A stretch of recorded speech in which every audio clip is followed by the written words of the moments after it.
So hello everyone, and welcome to our new Innovatology episode about accelerating sustainability through technology. Innovatology is a one stop shop about the latest tech and innovations, and we are doing this for you. We are trying to accelerate and make more efficient your lives, not only personal but also professional, with tech and with new innovations. And today I am here with Cedric, who is the co founder of Innovatology, and I'm Marie, the second co founder of Innovatology. And we have here a special guest today for today's episode, and it's Ana Kane. She's passionate advocate for sustainability, bringing a wealth of experience and innovation to the field. So it will be discussion among three passionate people about IT and innovation fields, and she's also the co-founder of Sustainabil-IT. I hope that I pronounce it well, but she will then tell us more about it. And she also played a pivotal role in developing and implementing SAS 2.0. So it's really exciting. Hello, Anna. Hello, Mary. Hello, Cedric. Thank you very much for having me. Thank you very much for accepting. Thank you, guys. We are actually in collaboration with a few companies that of which platforms we are using, and they are SaaS 2.0. But yeah, I didn't have much to do with the creation of the software per se. But thank you for correction, because this is also important to mention, and we can maybe then tell also our audience more about what the SAS is, because some of the people they might not know what is even the SAS. So we can then dive Of course. into So this. well, we know that SaaS is a software as a service, and SaaS 2.0, how to put it, it's a democratized software as a service where um, you have a lot of the information already in the software, and as opposed to an empty software where you need consultants and all the work to be done from the scratch. A SaaS 2.0, it's a platform that you can start, and you have the starting point. Say you have 80% um, of your input already in, and then you are customizing it, and you probably have to do as a consultant the other 20%, and it's the perfect fit for the small to medium organizations. Didn't I already learned something new today? That's right. So we are partners with a company called Digitopia, which offers strategy building sustainability journey, where you take a diagnosis of where your company stays at, and then it gives you the recommendations, and it's all based on science and the latest of the regulations, and yeah, it benchmarks against the best in class. Nice. So there is another platform which we work with called EcoVadis that offers sustainability certifications, and it's a very holistic. They have a very holistic way of looking inside the company at absolutely everything in terms of environmental. Like analysis and audit and The environmental, the social, the governance, but as well as the supply chain and the directives. So it's analyzing absolutely all the corners of the company in order to give or not the certification. nice. So and who is Anna Kane? Um, Ana Kane, my background is in my background is in the gambling industry. So I've been into anything that is, the opposite of sustainability. And I worked in the gambling industry for over 10 years before um, I realized that, you know, everything has to come together, and I need my why. I need to work towards something that I care about. And I started to study and upskill, reskill, and so on until I decided that I'm going to co found Sustainabil-IT with my partner. And it's been a year and a half nearly since we started the company. And we are still developing it, but all is going very well. We are still learning, we are still developing, we are still signing partnerships, we are still, I think most importantly, we are still learning. So, In sustainable IT, what services or clients you are focusing on? What is this company exactly doing? What clients do, for example, have, or what kind of orders are you getting?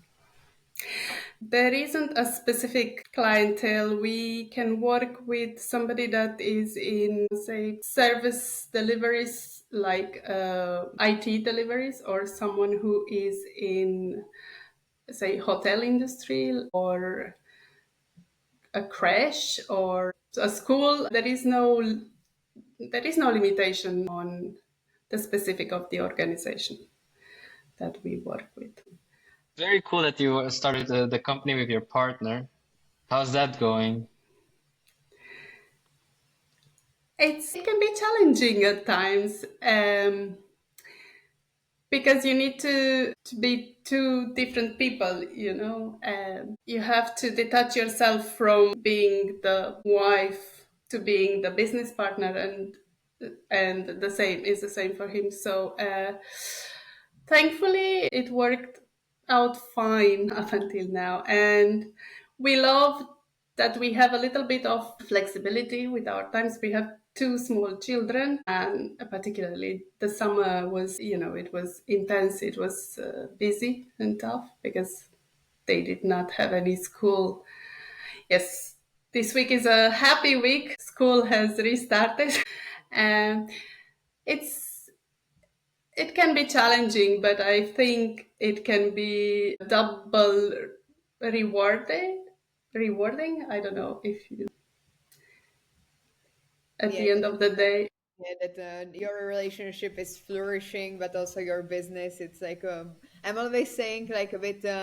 I have it more with the clients. Like the more clients I have, the more, for example, happiness is coming, the more promotion and activities, but also more Exactly. stress and more problems. So because you are for each other a relationship where you, for example, need to tackle daily problems like with all of the routine and these kind of things, but then also you are business partners, so it has both sides of the coin. It has the advantages, but also disadvantages. It can be rewarding the two times that you know each other pretty well, but then it can also have the disadvantage that yeah, like if you have problem in business, then you are also taking it with you to relationship. Exactly. And we sometimes never stop talking about work. So it can go on and on over the weekend, over the dinner. We can't stop talking about work. And sometimes it's hard to give each other feedback. So that's probably the hardest part, taking feedback at times. Yeah. So who has it the hardest with taking the feedback? You or your husband?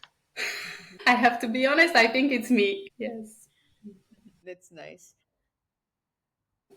And regarding, so for example, if Innovatology would contact you as sustainable IT, would there be, so what would be the first thing about like what we can, for example, make more sustainable, like as like small, medium company, what do you usually advise to the client to do first, or It doesn't go like this generally. You have to know, we can have a 1 hour discussion on what is going on within the organization before we decide if you actually want a strategy and a plan, or just a report, or just a carbon accounting, for instance. So it all depends on where are you in your journey towards a more I have a sustainable. question in here. Like you said, the carbon counting.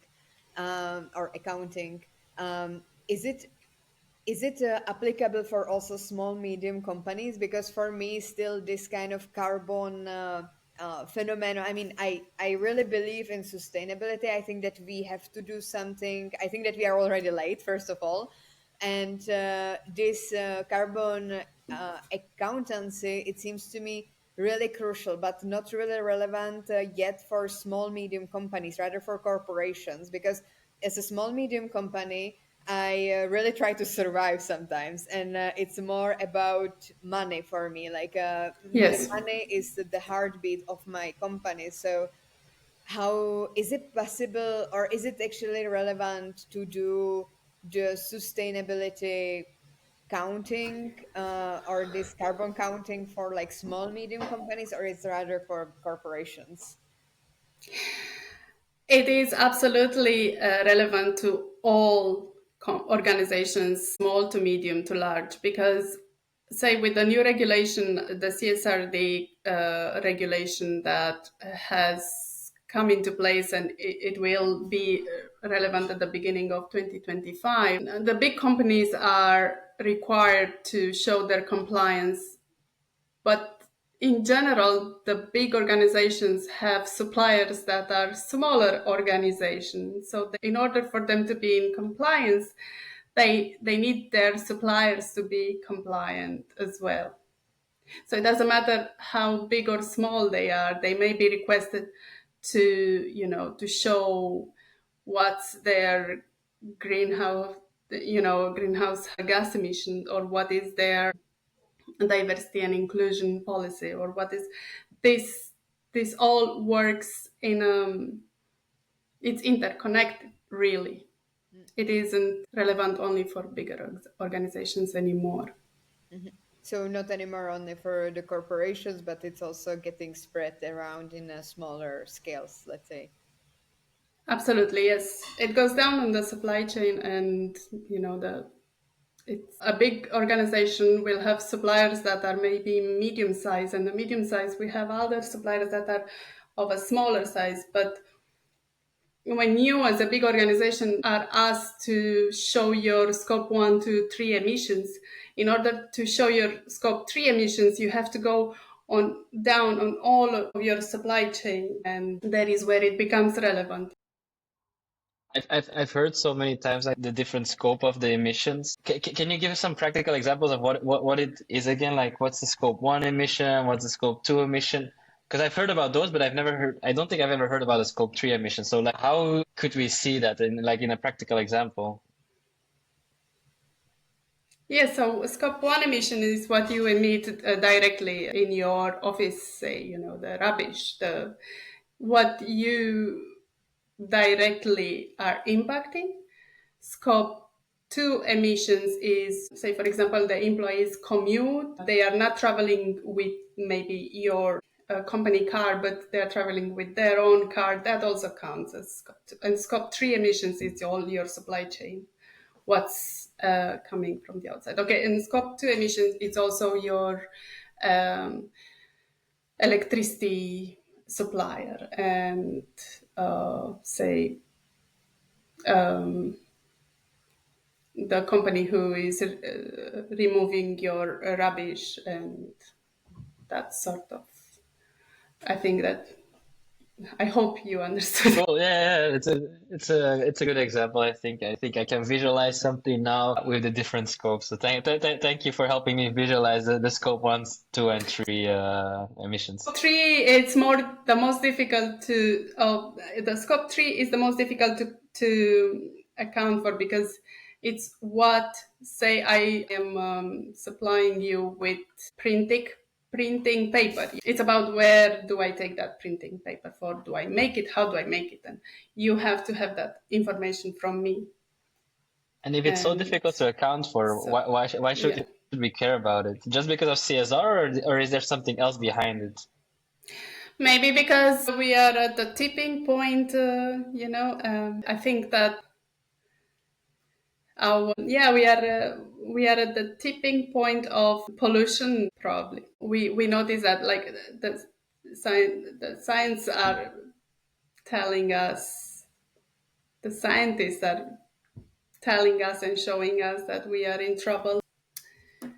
And we can now see it more and more. The temperatures are rising, and there's more storms, and there is more natural disasters, more Yeah, wildfires, and so on. And it's I, I, warmer, I and even I even read in the news today that in the Sahara it's going to rain next week and this week, which is apparently really crazy. Can you it's imagine like going in the to. Sahara Desert?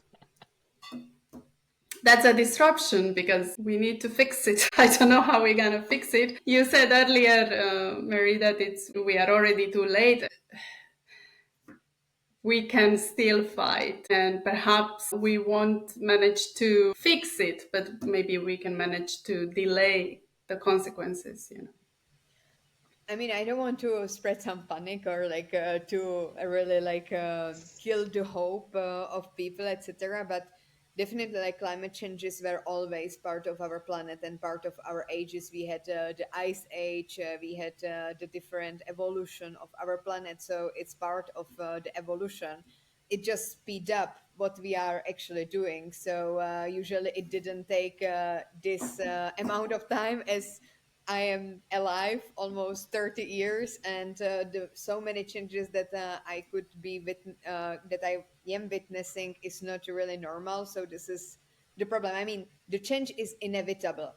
How fast we are going to make this change is in our hands. So it's in the That this is the uh, problem. And normally, a natural change occurs slower, so humans have time to adapt to the change, whereas now it goes on. It happens really fast. We don't really have time to adapt, so we need to stop it, or just slow it. We need to give But ourselves time to. yes, that's right. And this is only the environmental sustainability concern, but there are so many other concerns in the world, with inequalities, with yeah, but mostly inequalities, because if you are speaking about the diversity, inclusion, fair wages, so like female males ratio and all of that, we are aiming towards a free, all-inclusive world. And I suppose that's what we are encouraged to do with all of the sustainability implementation within organizations and our lives, because in your own life, your day-to-day routine, you can implement a more sustainable, say, environment around you. And you can also work towards becoming more tolerant, towards becoming more observant and more kind. And I think overall this is what we speak about when we speak about a sustainable world, a world that is for everybody, and less burning. I have a question about your experience because it's not really often that you meet people from gambling industry to end up in IT. Was it that you always how did it how do can you elaborate more on the transition? Like how was it? How did you figure Of out? course. When I was young, my all I wanted to do is finish school and go travel. So I found a job that allowed me to go travel while, earning a living. So that's how I got into the gambling industry. I became a croupier, and then, evolved into that world. It's when you are 18 years old, 20-year-old, it's all very exciting. But then it can be a very it's a different lifestyle altogether. Sometimes you are you are in contact with people that tend to be a little bit more negative, so all of that, it's affecting you and your day by day life. So I suppose Even it's though in unsustainable for your mental health and physical health and everything. IT you can meet also lots of bad people. I think that could be like really good school of life, let's say that, because I didn't. That as well, yes, you meet. Yes, that's true. And I lived in Romania, of course. I lived in Morocco and now in Ireland. And I love that I have this experience of living in three different, absolutely, completely different cultures. And it is interesting to see how people interact with each other. It's so similar in some parts and so completely different in others. Because at the essence, we are mostly the same, you know. It's just the way we were brought up and educated that changes the whole demeanor of a person. But yeah, it's interesting. Nice. So does Um, your experience from gambling helps you in some ways in IT? Because I can think about so many using cases actually. I think it does at times. I think I probably have a sense of I'm the head of partnership, and my husband always says you are the head of partnership because you have a very good sense of people. So I I'm guessing he's right because I was never wrong. This is Yeah, something that I we guess that's even how in life our work. works. indeed. I think that what you learn, you can go to school and you can learn many things. What you learn in life, like life experience, can give you a lot of valuable lessons that you never will learn in an institute. And if you would have a power to actually advise something to even young people currently about like sustainability, what would be you would advise them? Because we have, for example, different cultures in different countries like Romania, Czechia, Belgium, all of these countries, they have really different cultures. And it seems to me that sometimes the policies in a countries, they are not really unified from the sustainable perspective. Like what I was taught by my professors or in Czechia is definitely different than, for example, in Belgium, how the people would be behaving, etc. So, what would be one thing that you would advise to young people that they can change or that they can do from now on to help our planet with the sustainable actions? It can be something simple, not Yes, rocket.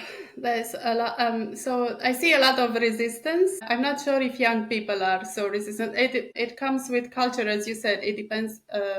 It's different in every country that you go to. There isn't a goal to take our freedom, to make us suffer. This is happening, and all the sustainability goals and all the like the UN Sustainable Development Goals that we work towards, and they are all towards creating a better world overall. So we take, we have to take climate action and we have to become more tolerant of each other. We don't own the earth. We are here, but we don't own it. Nobody wants to take nobody's diesel car. It's just, it's better if they will switch to, to something more sustainable because it isn't an evil plan. It's better. That's all. And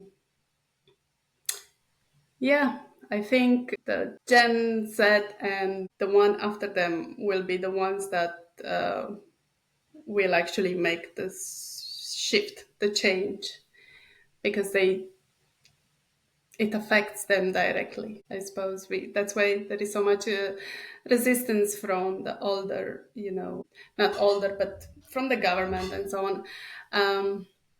I think my last point will be that we need institutions, we need a government to jump in and become more serious towards implementation of the sustainable living worldwide because we need rules in order to to create something new. That's how it works. Yeah, it's so your advice would be to be more tolerant towards the sustainable goals and the sustainability in a global scope. because we are like, I would say that we are quite selfish, that we just think like, yeah, this is our country, we are sustainable. So for example, the French people, they have really good local products because they really like take care of their products and stuff. Whereas for example in some other countries like America, the products are really bad, what people are eating, everything is full of pesticides, etc. It's we are really selfish because we usually look at like our government only and then not applying it to other parts of the world. And indeed, it would be good if the recognition and like to take the responsibility of the sustainability would be really something that everybody would take into their own hands. Exactly. The overall goal is not to leave anybody behind. Yeah. It's to, to the change to happen for everybody. And the change, it's aimed to be towards a better, more more sustainable world and not the opposite. Mm.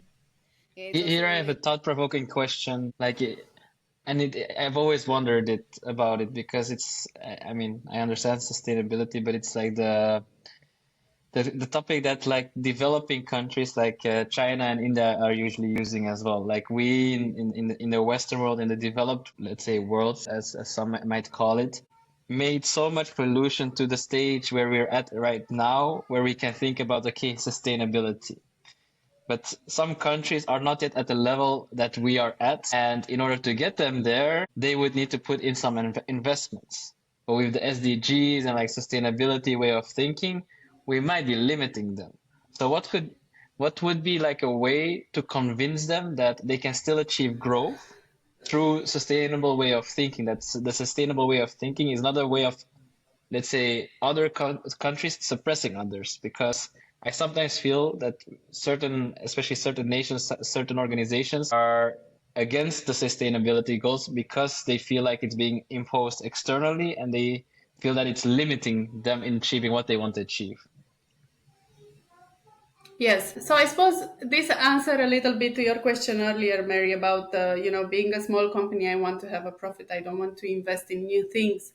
But becoming sustainable, it's actually it's more profitable in the long run for organizations. And you can think of a country as being a little organization, yeah, because they run accordingly. By having solar panels, you pay less. Maybe you have an investment in the beginning, but then you're gonna pay less electricity, and perhaps on the summer days you'll have so much surplus that you will accumulate credit that will cover your bills over the winter.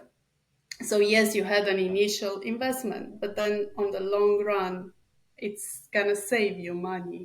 So I think once people will see that there is something in for them, they will probably give it a chance to say so. Yeah, I don't know if that answers your questions, Cedric, but It's like yeah, I it's know it's often like you're that. recycling your capex investment.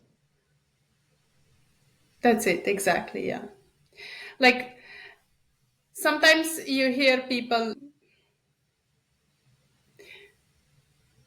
being against a sustainable changes if you take something from them. Exactly, it's exactly that. But then even say a big company, maybe they that extract oil, of course they're going to be against the change because that's where they make their profits from.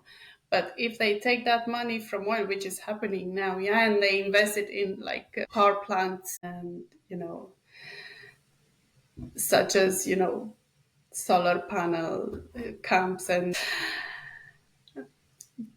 everything that it's there to generate sustainable electricity, because you can generate it with water, with wind turbines, with all of that. If they take some of that money and invest it and slowly stepping back from their initial product and you know transitioning to sustainable electricity, then that's a transition made slowly. They still made a profit, and they changed the way they did business because they are still doing business, just differently. Once people understand that there is something in for them, they will accept it with more ease.